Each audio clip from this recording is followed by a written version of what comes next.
बोला हूँ भाई, अगर मैंने कोई गलत काम किया है तो मेरे को वहीं शूट आउट करो या फांसी की सज़ा दे दो, गलत काम किया तो ये हरासमेंट थी। पहले दिन से पता था कि इस केस के अंदर कोई कन्विक्शन नहीं है, किसी तरह कोई सबूत नहीं है, हरासमेंट है खाली। वो हमने जेल ली है, मेरे परिवार ने जेल ली, मेरे अपनों ने भी जेल ली है, पूरे गाँव ने मेरा साथ दिया। देखिए, ताऊ जी की आंखों में अभी भी आंसू आ रहे हैं जब अपने बेटे के इतने संघर्ष को सुनते हैं, और इस प्रकार से जब आरोप लगे तो ताऊ जी के मन में अभी भी वे चीज़ें उभर रही है। हाँ, ताऊ का यही सपना था कि अभी बेटा नौकरी कर रहा है तो ठीक है। ताऊ जी खुश थे उस टाइम। वह सर ठाडे हैं, मेरा बेटा कोई गलती काम नहीं कर सकता बेटी। मेरा बेटा तो इन महिला खातर इतना मरा पड़ा, 10 दिन भूखा रहा था बेटी, असार बैठा था उस पर एक्शन बोलिया करने के मैंने अनपढ़ सु बेटी बोलना को नहीं आंदा। अच्छाई का यो सिला मिला। हाँ, अरे आज मेरा बेटा इस इन्हें के साथ फंसा रखा, बुराई में तो बिचा नहीं बेटी है, जिसे बेगन में फंसा दिया मेरा बेटा। कोई फल नहीं मिला, हमने 10 दिन मेरा बेटा भूखा रहा और इतनी महिला की सेवा करी। तो साथियों, मैं हूं प्रियंका कोहाड़ और हम मौजूद है चैनत गांव में, जो कि हिसार जिले का गांव है। और हमारे साथ है अनूप जी, जो कि टिकरी बॉर्डर पर जो किसान आंदोलन था उसमें लगातार जुड़े रहे हैं। इन पे आरोप लगे और ये 2-3 दिन पहले ही जमानत पे आए हैं। तो पूरा मामला सुनेंगे कि किस प्रकार से मतलब ये जेल में गए हैं, क्या आरोप लगे हैं और कितने दिन ये फरार भी रहे हैं। तो सारी बातें इनसे बात करेंगे। नमस्कार सर। नमस्कार जी। तो सर, ये जो सारा मामला आप पे आरोप लगे हैं रेप केस के, तो किस प्रकार से पूरा मामला हमारे दर्शकों को बताइए। देखिए, ये किसान आंदोलन को बदनाम करने की राजनीतिक साजिश थी और किसान आंदोलन बहुत पवित्र आंदोलन देश में चल रहा था। 1 साल किसान लगातार दिल्ली की सड़कों पे सोए हैं जी। तो पहले दिन से ही मैं इस आंदोलन में था और टिकरी बॉर्डर के ऊपर जितना मीडिया कोऑर्डिनेशन का काम था और बाकी जो मैनेजमेंट का काम था उसमें हमारी पूरी टीम इन्वॉल्व थी। किसान सोशल आर्मी के नाम से हमने संगठन चलाया हुआ था। और बंगाल जब हम गए थे, बंगाल चुनाव था तो बंगाल में हमें एंटी बीजेपी कैंपेन चलाने गए थे, नो वोट टू बीजेपी। और जो बंगाल में जादवपुर यूनिवर्सिटी है उसके जो प्रोफेसर उन्होंने हमारे को इनवाइट किया था। 6 लोगों की हमारी टीम गई थी बंगाल में। तो बंगाल से आने के बाद हमारे को बदनाम करने की पूरी कोशिश की गई। लड़की जो आज हमारे बीच में नहीं है, हमारी बहन, उसको वो आज शहादत को प्राप्त हो गई थी आंदोलन में। उसकी शहादत के ऊपर बहुत बड़ी गंदी राजनीति हुई है और उसको लेके हमारे ऊपर बहुत बड़ा केस सरकार ने दर्ज करवाया था। लेकिन वो बोलते हैं ना कि झूठ के पांव छोटे होते हैं। बिल्कुल, झूठ लड़खड़ा गई है और आज सच्चाई जीत गई है। तो ये किसान आंदोलन सभी किसान भाइयों की जीत है। जिस तरह से मुरथड़ में भी जाट आरक्षण को बदनाम करने की कोशिश रची गई, ठीक उसी तर्ज पे किसान आंदोलन को बदनाम करने की कोशिश की गई और मोहरा हमारे को बनाया गया। मतलब सर, एक सोची समझी साजिश थी। हाँ, बिल्कुल सोची समझी साजिश थी। और इस तरह से 376 जो संगीन धारा हमारे ऊपर थोपी गई, ऐसे 376 इम्पोज नहीं की जाती आमतौर पर। उसके लिए कोई सबूत होना चाहिए। कोई भी सबूत नहीं था, किसी भी प्रकार का कोई लड़की का बयान नहीं था और किसी भी तरह का कोई मेडिकल उनका नहीं था। फिर भी हमारे ऊपर 376D जैसा संगीन धाराएं थोपी गई। 365, 354। वो हमारी बहन थी और मैं उसको सिस्टर बोलता था, जो आज हमारे बीच में नहीं है। नाम क्या था सर उनका? मोमिता बासु नाम था उनका। और 12 अप्रैल को उन्होंने हमारे साथ ज्वाइन किया था। 30 अप्रैल को वो यहाँ से चली गई, शहादत को प्राप्त हो गई। और 9 दिन के बाद बड़ी सोची समझी साजिश के साथ 9 दिन के बाद हमारे ऊपर FIR दर्ज की गई। तो ये बिल्कुल सोची समझी साजिश है। और देखो सर, जिस दौरान आप बंगाल गए थे किसान आंदोलन के दौरान, तो उस टाइम वो लड़की आपके साथ आई थी वहाँ से, जो आपका पूरा ग्रुप वहाँ पे गया था? हाँ, बिल्कुल वही उन्होंने ज्वाइन किया था हमारे को। जैसे हम एक वहाँ जनसभा को वहाँ संबोधित कर रहे थे कैंपेन के दौरान, तो वो लड़की वहाँ से फ़ोटो वीडियो बना रही थी हमारे, और फ़ोटो वहीं से उन्होंने हमारे किसी साथी का नंबर लिया था, वहीं से हमारे वो साथ आई थी। और जब वो लड़की जिद करने लगी कि मेरे को तो वहीं किसान आंदोलन ज्वाइन करना दिल्ली के अंदर, तो उसके पिताजी ने भी इसमें सहमति दर्ज करवाई थी। और जो हमारे एक साथी जिसको मैंने आरोपी बनाया गया, उन्होंने उनको बोला भी था कि वहाँ बहुत सारी दिक्कतें हैं आंदोलन में, लड़कियों के लिए ठीक नहीं है, क्योंकि किसी भी टाइम पुलिस फोर्स वहाँ पर किसानों के ऊपर हमला कर सकते हैं। 100 तरह के दिखते हैं, लेकिन फिर भी उनके पिताजी ने ये बोला कि नहीं, मेरी बेटी का सपना है, आप इनको लेके जाओ। टिकट करवाएगी ट्रेन की, और वो ट्रेन में हमारे साथ बैठ के दिल्ली यहाँ टिकरी बॉर्डर के ऊपर पहुँची। तो सर उसके बाद फिर कितने दिन तक वो वहाँ पर रही है? 12 अप्रैल की सुबह 8 बजे अब ट्रेन थी हमारी, स्टेशन पे पहुंची। एक साथी हमारे अंकुर वो वहीं पे रह गए, क्योंकि वो जॉब करती दिल्ली के अंदर। बाकी सब साथी हम टिकरी बॉर्डर पे पहुंचे थे। 12 अप्रैल को पहुंची है वो। FIR में उसके पिताजी ने बताया कि कोई 14-15 अप्रैल तक की कोई घटना, कि मेरी बेटी ने ऐसे ऐसे बताया, जिस तरह के FIR में उन्होंने आरोप लगाए हैं। तो वो बेबुनियाद आरोप थे। वो किसी बहकावे में उनको गुमराह किया गया, उनके पिताजी को। तो उनके पिताजी भी मेरे पिता समान हैं। हो सकता है वो किसी गुमराह में, किसी बहकावे में वो आए हैं। तो सर लड़की की एज कितनी थी? 25-26 के आसपास एज थी। हाँ, वो जागरूक लड़की थी, और वो एक लड़ाकू लड़की थी, क्रांतिकारी लड़की थी वो। तो सर मौत किस प्रकार से हुई उसकी? पश्चिम बंगाल में कितने सदस्य गए थे आप, जो आपका? पश्चिम बंगाल में हम 4 लड़के और 2 लड़की, टोटल 6 लोग गए थे। एक लड़की हमारे एक साथी, घर में उनको कोई जो अर्जेंट काम हो गया था, तो वो बाय प्लेन आ गई थी बीच में ही। बाकी हम वापस भी 6 ही लोग आए हैं, क्योंकि उसमें मोमिता बहन हमारे वहाँ ऐड हो गई थी। और आपके साथ में रही थी मोमिता यहाँ आने के बाद? मोमिता आने के बाद, मोमिता सामने एक टेंट था, मुक्तसर के किसान वहाँ रहते थे, तो उसमें स्पेशल उनका वहाँ पर एक अलग से फोल्डिंग लगाया गया, तो वहाँ उसी पे वो रहती थी। उसके बाद एक लड़की जो हमारे साथ गई थी, कविता, उनके आने के बाद वो कविता के पास रहती थी। तो सर फिर मौत का कारण क्या था उनका? कोविड-19 की जो सेकंड वेव चली हुई थी, जी सर। तो वो उस टाइम ऑक्सीजन की बड़ी भारी कमी की वजह से बहुत सारे देश के अंदर मौतें हुई हैं। बिल्कुल। तो बेड नहीं मिल रहे थे, ऑक्सीजन के सिलेंडर नहीं थे, और उस लड़की को थायराइड की प्रॉब्लम भी थी, सांस लेने में दिक्कत हो रही थी। तो बाद में उसको पता चला, बताया वहाँ डॉक्टर ने कि इसको कोविड की लक्षण दिखाई दे रहे हैं। तो उसको पहले रोहतक PGI लेके गई।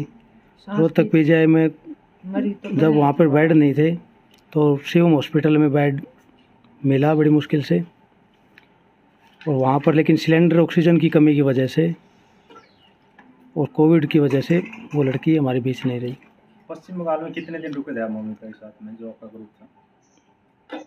पश्चिम बंगाल में मोमिता हमारे साथ कभी मतलब स्टे नहीं किया। एक वो रात कविता के पास रुकी थी, जो कविता रुकी हुई थी, कविता के पास उन्होंने स्टे किया था, और बाकी तो अपने घर पे ही रहती थी वो। दिन में जब भी हमारा कोई जनसभा को प्रोग्राम होता था, वो हमारे को ज्वाइन करती थी। लेकिन आपने उसका जो फोल्डिंग है वो अलग क्यों लगा दूसरे टेंट में, टिकरी बॉर्डर? दूसरे टेंट में साथ में आई थी, तो आपके साथ में क्यों नहीं रखे उसको? नहीं, बिल्कुल जायज़ बात है आपकी।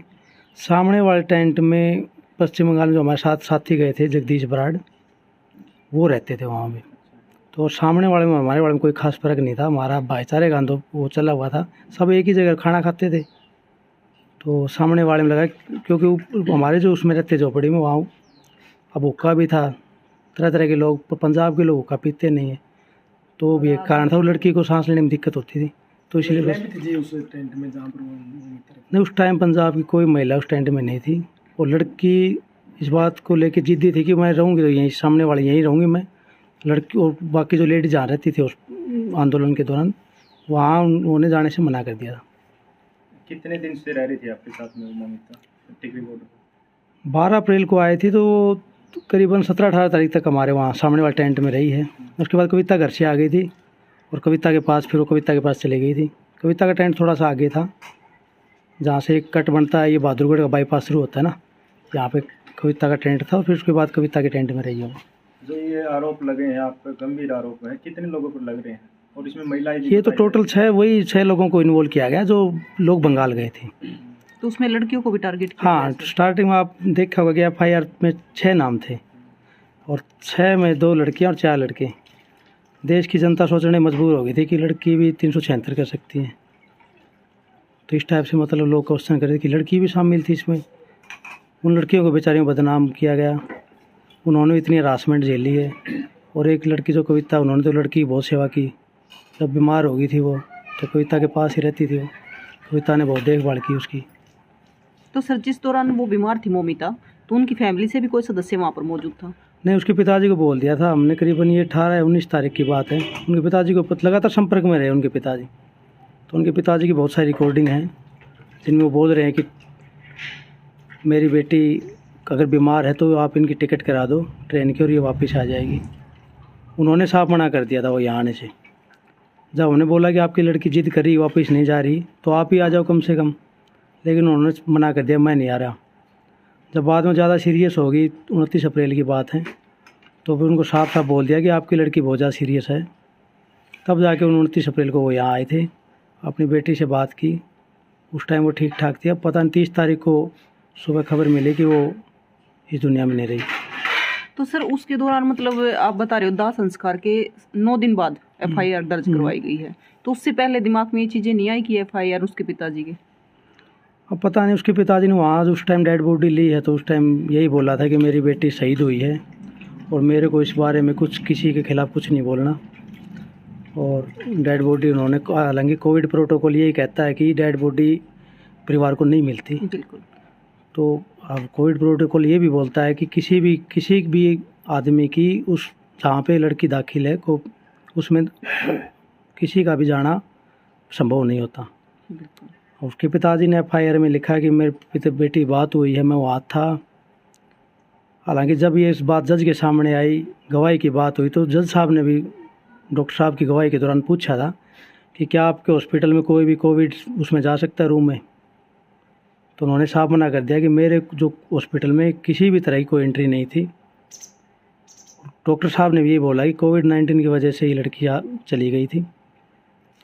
और जज साहब ने फिर दोबारा उनसे पूछा कि क्या लड़की के शरीर पर किसी तरह कोई निशान था, तो डॉक्टर साहब ने मना कर दिया कि ऐसा कोई निशान लड़की के शरीर पर नहीं था।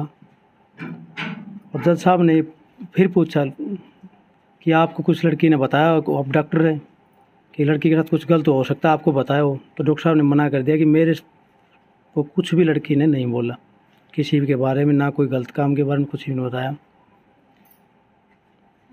जो लेडीज़, जो जसबीर कौर, जो हमारी नेता टिकरी बॉर्डर पे किसान आंदोलन पहले दिन से ही वो रहती थी वहाँ, उन्होंने वो लड़की के साथ लास्ट तक थी। वो बिल्कुल एडमिट कराने में भी उनकी बिटिया नवकिरण थी। उन्होंने भी लड़की से पूछा, बार बार पूछा कि बेटा ऐसे सुनने में आ रहा है कि आपके साथ गलत काम हुआ है, तो लड़की ने मना कर दिया, नहीं मेरे साथ कोई गलत काम नहीं हुआ। और जब उनकी गवाही हुई जज साहब के सामने, तो जज साहब भी चौंक गए कि वहाँ पुलिस तो बोल रही है कि, जब गवाही बोल रही है कि इन्होंने किया है गलत काम, लेकिन वही जब जसबीर कौर जज साहब के सामने आती हैं तो उन्होंने ये बोला कि मेरे साइन कोरे पेज पे करवाए गए थे, मैंने ऐसा कोई बयान नहीं दिया और कोई भी गलत काम लड़की के साथ नहीं हुआ। मतलब पुलिस सरासर झूठ बोल रही थी? हाँ बिल्कुल, ये सब सरेआम आप चेक कर सकते हैं। जिस तरह की गवाही आई, आजकल तो इंटरनेट पे सब कुछ उपलब्ध है। बिल्कुल। ये कोर्ट पे जाके हम पता लगा सकते हैं कि जसबीर कौर जी क्या गवाही दे के गई हैं, योगिता क्या बोल के गई। तो जज साहब चौंक गए उस टाइम की। आप फिर उनके ऊपर सवाल किया गया कि आपने इसमें तो ये लिख रखा है पुलिस के सामने, तो लड़की के साथ कुछ गलत हुआ है, तो उन्होंने यही बोला कि मतलब ये मेरे तो कोरे पेज पे साइन करवाए गए।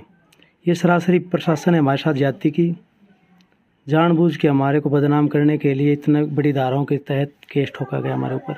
तो मतलब सर 9 दिन के बाद जब अंतिम संस्कार हुआ मोमिता का, तो 9 दिन के बाद उनके पिताजी को उकसाया गया?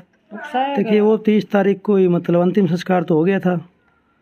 अब उनके पिताजी को पता नहीं किसने उकसाया क्या किया। अब 9 तारीख के बाद, ये तो हाई कोर्ट ने माना इस बात को। जब हाई कोर्ट ने मुख्य आरोपी को, जब अनिल मलिक को दी है जमानत, तो उसमें आप ऑर्डर में पढ़ लीजिए, ऑर्डर में लिखा हुआ है कि 9 दिन के बाद आप कैसे केस कर रहे हैं। जब आपको पता है कि आपकी बेटी अगर बोल रही है तो आप FIR कटवानी चाहिए थी। लड़की जिंदा थी तो उसके बयान नोट हो जाने चाहिए थे। बिल्कुल। लेकिन ऐसा कुछ भी नहीं हुआ। उनके पास पूरा चांस था, ऐसा हाई कोर्ट ने लिखा है कि आपके पास पूरा चांस था, लड़की के बयान आप दर्ज करवा सकते थे और लड़की के बयान दर्ज करने के बाद केस आप कर सकते थे, लेकिन ऐसा कुछ नहीं हुआ। बहुत सारे लूप होल इस केस FIR के अंदर हैं और वो बोलते हैं कि अंत में सच्चाई की जीत होती है। झूठ की चादर उड़ाने की कोशिश की गई, किसान आंदोलन को बदनाम किया गया।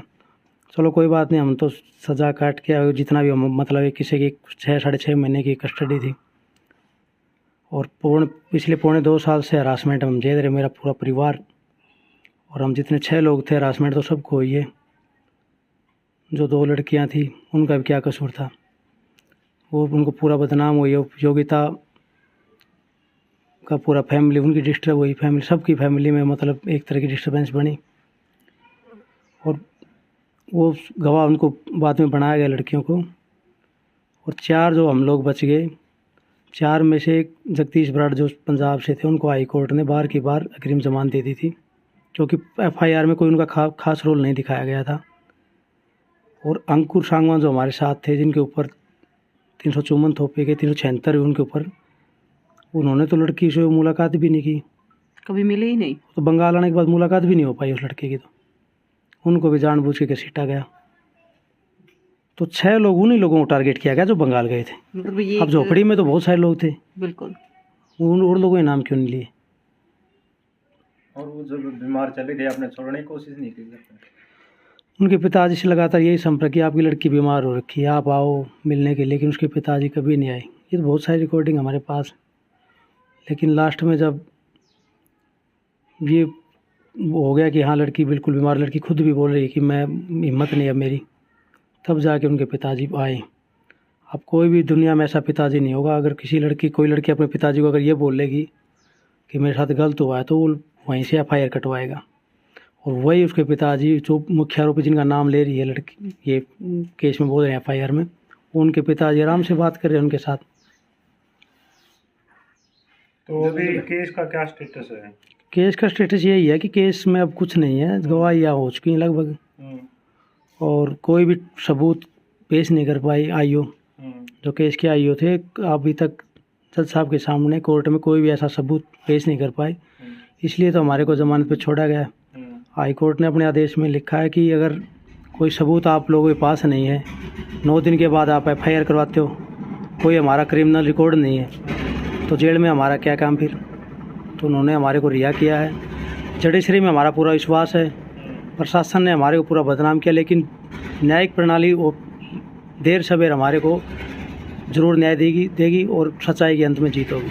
संयुक्त किसान मोर्चा की ओर से क्या सहयोग है? मतलब इस तरह का आरोप लगे थे। देखिए, आरोप भी हमारे ऊपर इस तरह के लगे कि जिसमें 376D जहाँ जाता है ना, तो समाज में कोई भी आदमी वो पीछे हटने की कोशिश करता है। और जो ये लोग नेता लोग हैं, जो अपने किसान नेता जिन्होंने लड़ाई लड़ी, वहाँ पे लीडरशिप दी कि पूरे किसान आंदोलन को, तो कोई भी नहीं चाहेगा उस टाइम की हमारी वजह से या किसी तरह का कोई भी किसान नेता इसमें इन्वॉल्व हो। अगर सच का साथ देना भी उस टाइम एक किस्म का बुराई बन गई थी, तो किसान नेता पीछे हट रहे थे, कोई भी हमारे साथ इस टाइप नहीं आया। कुल खाप के प्रधान थे, कलकल खाप के प्रधान थे हमारे राजपाल कलकल जी, उन्होंने एक अपनी आवाज़ मुखर की। दोवन खाप से थे प्रवक्ता हमारे फुल कुमार पेटवाड़ जी, वो हमारे साथ खड़े रहे। बहुत सारी और रोगी खाप से हमारे प्रधान सुमेर जी, वो हमारे साथ खड़े रहे। खापों की पंचायत हुई है, खापों ने दबाव बनाया प्रशासन के ऊपर, लेकिन प्रशासन ने अपने हाथ खड़े कर दिए कि हमारे हाथ में केस नहीं है। अब ये केस न्यायिक जुडिशरी का हिस्सा है, तो जुडिशरी से आपको न्याय मिलेगा।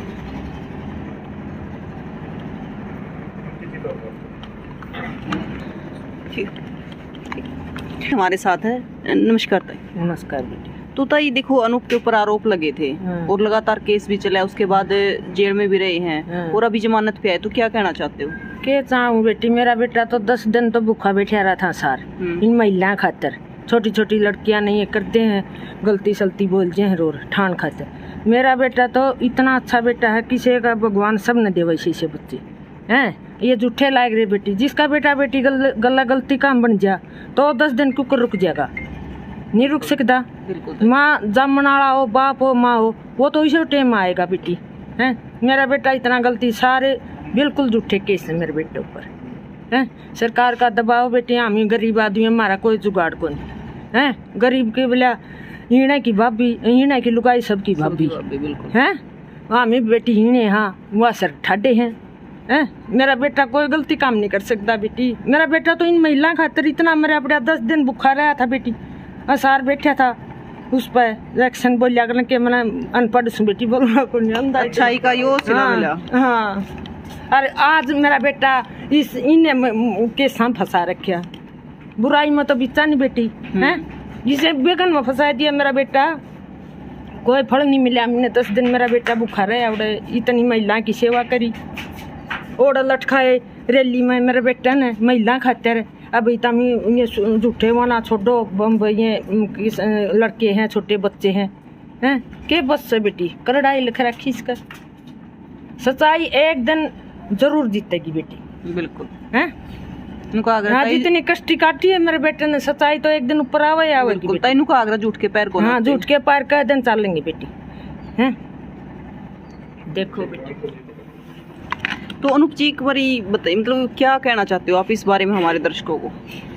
देखिए, यही कहना चाहता हूँ कि ये संघर्ष का रास्ता है और आंदोलन का रास्ता तो संघर्ष का ही रास्ता होता है, और इसमें ऐसे आरोप लगते रहते हैं। और मेरी ज़िंदगी पूरे समाज के नाम है, पूरे देश के नाम है। ऐसे आरोप बेशक लगते रहे, मैं कितनी जेल सरकार करवाए, मैं तानाशाही सरकार के खिलाफ ऐसे ही लड़ता रहूँगा, चाहे किसी भी पार्टी की सरकार देश के अंदर बने। जब तक इस देश के अंदर गरीब की सुनवाई नहीं होगी, जब तक इस देश के अंदर करप्शन है, जब तक इस देश के अंदर बेरोजगारी है, हम लोग आवाज़ उठाते रहेंगे। ये तो किसान आंदोलन को लेकर किसानों की आवाज़ उठा रहे थे। किसान पुत्र होने के नाते मेरा फ़र्ज़ था, इसलिए मैं किसान आंदोलन मैंने ज्वाइन किया था। किसी भी पार्टी के नाते मैंने आंदोलन ज्वाइन नहीं किया था। और आंदोलन के दौरान एक दिन भी मैं घर नहीं आया। 6 महीने लगातार सर्दी गर्मी जितने बारिश के मौसम में कैसे भी रहा हो, मैं वहीं रहा। और घर वालों को मैंने यही बोल रखा था कि मैं घर नहीं आऊँगा। मेरी माताजी ने बहुत रिक्वेस्ट की, पिताजी ने भी, बेटा एक बार तो घर आओ। मेरे भतीजे की शादी थी, शादी भी मैंने अटेंड नहीं की। मैंने संकल्प ले रखा था कि जब तक तीनों काले कानून वापस नहीं होंगे मैं घर नहीं जाऊंगा। और मुझे पता था कि केस होगा, लेकिन ये नहीं पता था कि इतना गंदा केस ये लोग मेरे ऊपर डालेंगे। लेकिन भगवान के घर में देर है अंधेर नहीं, और सच्चाई की जीत हुई। और जेल के अंदर भी मेरे को बहुत सारी किताबें पढ़ने को मिली, बहुत सारे महान क्रांतिकारी महापुरुषों की किताबें मेरे को उनकी जीवनी पढ़ने को मिली, और बहुत मजबूती मिली कि उन लोगों ने कितना संघर्ष किया है। लेनिन के बारे में मेरे को पढ़ने को मिला। रशियन की जो क्रांति हुई थी, साम्यवाद की क्रांति जिसको बोलते हैं, उसमें लेनिन को 20 साल की जेल हुई थी। 20 साल के जेल काटने के बाद भी लेनिन अपने देश के लिए लड़ाई लड़ा और देश को आज़ादी दिलाई। तो हमारे तो ये 6 महीने की बात है, कोई छोटी बात है। तो लड़ाई ऐसी जारी रहेगी। फिर से हम जेल में जाना पड़े तो फिर से जेल में जाने के लिए तैयार हैं। अगर मैं गलत हूँ कहीं भी, अगर मेरा 1% भी कहीं मेरे गलती कर रखी है, तो मैं यही बोलता हूँ कि मेरे को फांसी की सज़ा दी जाए, चाहे चौराहे के ऊपर मेरे को फांसी पे टांग दिया जाए। किसी का गलत नहीं करेंगे, ना किसी का गलत किसी के साथ होने देंगे। सच्चाई के साथ खड़े हैं, अन्याय के खिलाफ हमारी लड़ाई लगातार जारी रहेगी। तो सर मतलब ये तो साफ हो गया है कि क्रांतिकारियों को मुसीबतों का सामना करना ही पड़ता है। हाँ, बिल्कुल करना पड़ता है, ये बिल्कुल सच्चाई है। और ये संघर्ष का रास्ता है। वो बोलते हैं कि वो पथ क्या, वो पथिक कुशलता क्या, जिस पथ पर बिखरे सूल ना हो। वो नाव क्या, वो नाविक कुशलता क्या, जिसके आगे बहती धारा प्रतिकूल ना हो। तो ये धारा प्रतिकूल हमारे खिलाफ बही, उसी के खिलाफ चलने में मेरे को मज़ा आता है। हालांकि मेरे परिवार को बहुत सारे दुख झेलने पड़ते हैं, मेरे अपनों को दुख झेलने पड़ते हैं। मैं उस टाइम दुखी होता हूँ जब मेरे माता पिता को मैं देखता हूँ रोते हुए देखता हूँ कि ये लोग बोलते क्यों आप लड़ रहे हैं, कि आपके साथ जब आपका कोई साथ नहीं दे रहा और आप सच्चाई के साथ खड़े। तो मैं यही बोलता हूँ कि माता जी, इस रास्ते पे सभी लोग नहीं चलते, और मैं इस रास्ते के लिए आपने मेरे को पैदा किया है। मैं नहीं चाहता कि और बाकी लोगों की तरह मैं एक आम जीवन जीऊँ। लड़ने के लिए आपने मेरे को पैदा किया है, और आपको भी कष्ट झेलने पड़ेंगे। और याद से नहीं कि कोई अभी ये केस हुआ है, उससे पहले भी हमारे को खट्टर साहब ने रात को उठवा दिया था, और उसके बाद केस तो नहीं बन पाया। वो अगले दिन मेरे को दबाव पड़ गया था, प्रशासन के ऊपर छोड़ना पड़ा था। लगातार खट्टर सरकार के खिलाफ, मोदी सरकार की गलत तानाशाही नीतियों के खिलाफ आवाज़ उठाते रहे हैं, और आगे भी ऐसे ही आवाज़ हम उठाते रहेंगे। जेल क्रांतिकारी का दूसरा घर होता है, और वो घर मैं पहली बार देख के आया हूँ। वहाँ से मजबूती मिली है मेरे को। मैं पूरे कॉन्फिडेंस के साथ ये बोल रहा हूँ कि इसी रास्ते पे मैं आगे बढ़ता रहूँगा, और कितनी भी तकलीफ़ें आए, ये तो बहुत छोटी तकलीफ़ मैं इसको मानता हूँ, और झूठे केस आगे भी लगते रहेंगे। पर मेरा परिवार और भी मजबूत हुआ, और इनको भी पता लग गया कि इस रास्ते में बहुत सारे कांटे हैं, और इस रास्ते में चलें तो कांटे चुभेंगे। ये लोग भी मजबूत हुए हैं। इन्होंने पहली बार पुलिस घर में देखी है, और जेल इनका बेटा गया। दुख तो हर माँ बाप को होता है। हर माँ बाप यही चाहता है कि उनका बेटा पढ़ लिख के नौकरी करे, उन पैसे कमाए और अपना परिवार का गुजारा करे। मेरे ऊपर मेरे पिताजी ने कैंसर 2008 में हो गई, तो उसके बावजूद भी अपने ऊपर इतना पैसा नहीं लगाया अपने इलाज के लिए, मेरे ऊपर पैसा लगाया और गुरु जम्बेश्वर यूनिवर्सिटी के अंदर बीटेक करवाई मेरी। बीटेक करने के बाद जब लाखों के पैकेज की नौकरी मैं दिल्ली गुड़गांव में कर रहा था, उसके बाद मेरे को लगा कि मैं संघर्ष का रास्ता मैंने चुन रखा है, तो मैं जॉब छोड़ के तब मैंने आम आदमी पार्टी अरविंद केजरीवाल का जो अन्ना हजारे आंदोलन देश के अंदर हुआ था करप्शन के खिलाफ, जन लोकपाल बिल का जो आंदोलन हुआ था, वो ज्वाइन किया। और मुझे तब लगा कि एक नौकरी करके एक सिर्फ मैं अपने परिवार का भला कर सकता हूँ, लेकिन संघर्ष करके और लोगों की आवाज़ उठा के मैं पूरे देश का भला कर सकता हूँ। तो मेरे को ये रास्ता ठीक लगा और मैं नौकरी छोड़ दी थी। मतलब आप काफ़ी टाइम से मतलब संघर्ष कर रहे हो इस चीज़ के लिए? हाँ बिल्कुल, ये शुरुआत से ही ऐसे था कि जब कॉलेज में होता था तब भी हम कोई गलत होता किसी का तो उसकी तो आवाज़ उठाते थे। उसके बाद 2012 के अंदर 11-12 के अंदर ये अन्ना आंदोलन चला, उस टाइम में ज्वाइन किया उन लोगों को। और उसके बाद 2018 के अंदर जब स्वाति मालीवाल दिल्ली के अंदर फास्ट ट्रैक कोर्ट की मांग करते हुए पुलिस की जो फोर्स है उसको बढ़ाने की जब मांग कर रही थी, तो उसके पक्ष में हमने यहाँ पर दिल्ली या हिसार के अपने क्रांतिमान पार्क में अनशन किया था। 7वें दिन में वो अनशन मैंने ख़त्म किया था जब केंद्र सरकार ने हमारी बातें मान ली थी। हम भी यही चाहते हैं कि देश की बेटियों के साथ किसी बेटी के साथ कोई गलत काम ना हो, इसी के लिए मैंने वहाँ धरना दिया था, वो अनशन किया था। और आज भी मेरे मन में मेरे दिल यही कहता है कि पोक्सो एक्ट जो देश के अंदर बना है और देश में कोई भी अपराधी जो गलत काम करता है वो बचना नहीं चाहिए, इसमें कोई भी इन्वॉल्व हो। अगर मैं भी गलत काम करता हूँ तो मैं सज़ा का हकदार हूँ। मैं पहले दिन से बोला हूँ भाई, अगर मैंने कोई गलत काम किया है तो मेरे को वहीं शूट आउट करो या फांसी की सज़ा दे दो, गलत काम किया तो ये हरासमेंट थी। पहले दिन से पता था कि इस केस के अंदर कोई कन्विक्शन नहीं है, किसी तरह कोई सबूत नहीं है, हरासमेंट है खाली। वो हमने झेल ली है, मेरे परिवार ने झेल ली, मेरे अपनों ने भी झेल ली है, पूरे गांव ने मेरा साथ दिया, खाप पंचायत ने साथ दिया, जिस जिसने साथ दिया उसका बहुत बहुत धन्यवाद करता हूँ। और आगे भी अगर आप लोग मेरे साथ ऐसे खड़े रहे तो मेरे को मजबूती मिलेगी और मैं इसी रास्ते पे आगे बढ़ता रहूँगा। देखिए, ताऊ जी की आंखों में अभी भी आंसू आ रहे हैं जब अपने बेटे के इतने संघर्ष को सुनते हैं और इस प्रकार से जब आरोप लगे तो ताऊ जी के मन में अभी भी वे चीज़ें उभर रही हैं। हाँ, ताऊ का यही सपना था कि अभी बेटा नौकरी कर रहा है तो ठीक है, ताऊ जी खुश थे उस टाइम। और लेकिन जब मैंने बोला कि इस रास्ते में मैं आना चाहता हूँ, नौकरी छोड़ना चाहता हूँ, तो मेरे पिताजी को झटका लगा उस टाइम और मेरे पिताजी नहीं चाहते थे मैं नौकरी छोड़ूं। तब नौकरी मैंने अपने पिताजी से अपनी बात मनवाने के लिए पिताजी को गुड़गांव से मैंने लेटर भेजे थे। पहले लेटर में मेरे पिताजी कोई क्या जवाब देंगे, जब मेरे को पता है कि मैं मेरे पिताजी के सामने ये बात नहीं बोल सकता, तो मैं लेटर का सहारा लिया। लेटर भेज के मैंने मेरे पिताजी को मनाया। पहले लेटर में नहीं माने, दूसरा लेटर भेजा गुड़गांव से, फिर मेरे पिताजी नरम पड़े और मेरा साथ दिया। उस रास्ते में साथ थे ही, और इस रास्ते मतलब जो कांटों भरा रास्ता है इसमें भी मेरे साथ खड़े हैं। इनको पता है कि इतने दुख इस रास्ते में आने इसके, और ये रास्ता सही नहीं है, तो इसलिए इनका दुख जायज़ है। बिल्कुल, क्योंकि सर हर एक माँ बाप चाहता है कि हमारा बच्चा पढ़ लिख के किसी जॉब पे लगे, क्योंकि सबका सपना होता है। लेकिन ये भी मतलब इस रास्ते पे चलने के लिए भी सबके पास मतलब बहुत सारे लोग सोचते भी हैं कि हम इस रास्ते पे चले, लेकिन चल नहीं पाते क्योंकि पता है कि कांटों भरा रास्ता है, चल नहीं पाएंगे। हाँ बिल्कुल। और मेरे को जब मैं जेल में था तो तब भी मेरे को यही था कि सबसे ज़्यादा मेरे को दुख इसी बात का होता है कि मेरी वजह से ये लोग परेशान हैं, मेरे माता पिता जी सबसे ज़्यादा परेशान हैं। इन लोगों के आँखों में आंसू सूख नहीं पा रहे हैं जब से ये घटना हुई है। जो आदमी कैंसर से नहीं घबराया, जो कैंसर जिसको तोड़ नहीं पाई, ये लोगों की तानाशाही सरकार ने कैंसर से जिसको तोड़ नहीं पाया उन्होंने झूठा केस करके इनको तोड़ दिया है पूरी तरह से। और ये लगातार उस टाइम से बीमार रहते हैं। जेल से भी मैंने मेरे पिताजी को लेटर भेजा था कि आपको बिल्कुल डरने की ज़रूरत नहीं है और मैं इस रास्ते पे बढ़ता रहूँगा। आप मेरे साथ दे रहे हैं और मेरे को फ़ख्र है, मेरे को गर्व है मेरे पिताजी पे, माताजी पे, पूरे परिवार पे, जो इतना दुख झेल के भी अभी भी मेरे साथ खड़े। कहीं ना कहीं मतलब फंसाने के लिए बताया गया है कि जो बंगाल गए थे सिर्फ उन्हीं को टारगेट किया गया इस चीज़ को लेकर, वही थे ना सर? हाँ बिल्कुल, जो 6 लोग बंगाल गए थे उन्हीं के ऊपर केस थोपा गया, तो उन्हीं को टारगेट करके उन्हीं को केस थोपा गया। तो पूरी जो मतलब पूरी की पूरी जो घटना है, किस प्रकार आरोप लगे, किस प्रकार जेल में गए, वो आपके सामने है। तो आपका क्या कहना है इस चीज़ को लेकर, अनूप जी के बारे में लेकर, राजनीति को लेकर? तो कमेंट बॉक्स में ज़रूर बताएं और तस्वीरों को ज़्यादा से ज़्यादा शेयर करें। फिर मिलेंगे, जय हिंद।